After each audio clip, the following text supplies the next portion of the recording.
বর্তমান দিনে কৃষিকাজের মধ্য দিয়ে দিশা খুঁজছেন প্রত্যেকে। স্বল্প বিনিয়োগে বিভিন্ন ঋতুকালীন সবজি কিংবা ফুলের চাষ করে বাড়তি লাভের দিশা দেখাচ্ছেন বহু চাষি। এবার একই জমিতে একাধিক চাষ করে খুব অল্প খরচে বাড়তি রোজগারের উপায় দেখাচ্ছেন এক যুবক। একই জমিতে ফলিয়েছেন শীতকালীন সবজি, ভুট্টা, এমনকি সূর্যমুখী, যা থেকে বেশ লাভও জুটবে বলে মনে করছেন এই কৃষক। আর প্রফিটের জায়গা দেখতে গেলে ভেজিটেবল ফার্মিং লাগে 3 মাস। তো 3 মাসের রিটার্নের একটা জায়গা থাকে, ইনভেস্টমেন্ট করতে না করতে করতে আবার একটা রিটার্নের জায়গা থাকে। ক্ষয়ক্ষতি থাকবে, প্রেসার থাকবে, আবার হ্যাপিনেসও থাকবে বাগানে।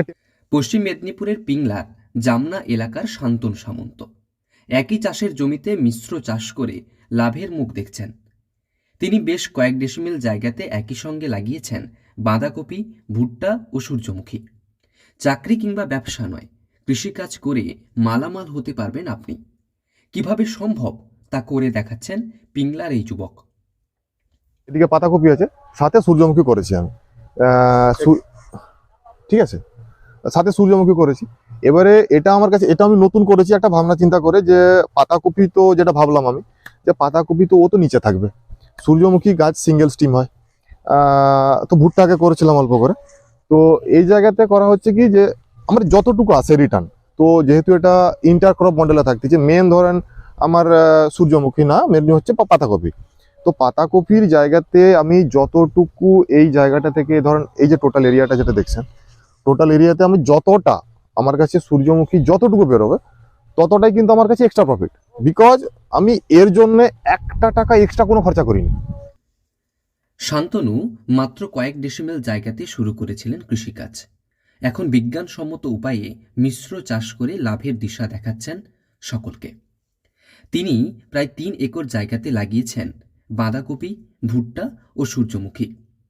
চাষের জমি জুড়ে হলুদ ফুল, সবুজ ক্ষেতে হলুদের সমারোহ।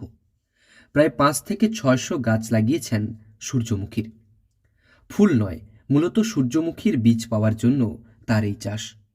তবে এক্ষেত্রে বিনিয়োগ শূন্য বলা চলে।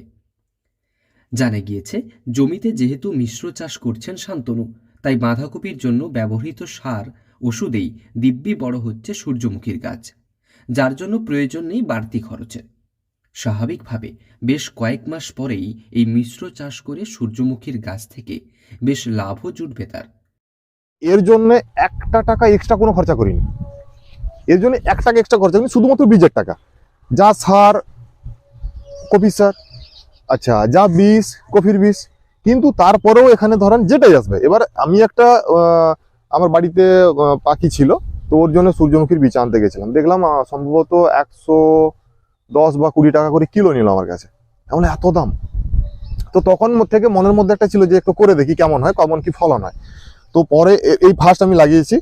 এবারে আমি এক্সপেক্ট করতেছি যে আমার এই জায়গাটাতে টোটাল 500-600 মতো গাছ আছে, 600 মতো গাছ আছে।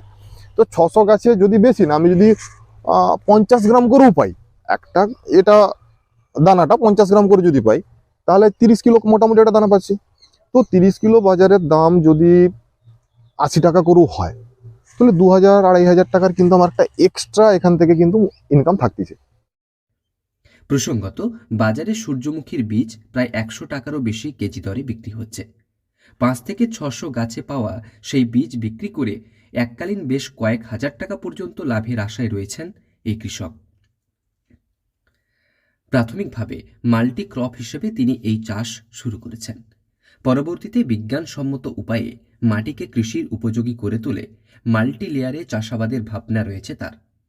স্বাভাবিকভাবে চাকরি কিংবা ব্যবসা নয়, বিজ্ঞানসম্মত উপায়ে নতুন প্রযুক্তি ও ভাবনা ব্যবহার করে মালামাল হতে পারবেন আপনিও। পশ্চিম মেদিনীপুর থেকে রঞ্জন চন্দের রিপোর্ট, লোকাল 18 বাংলা।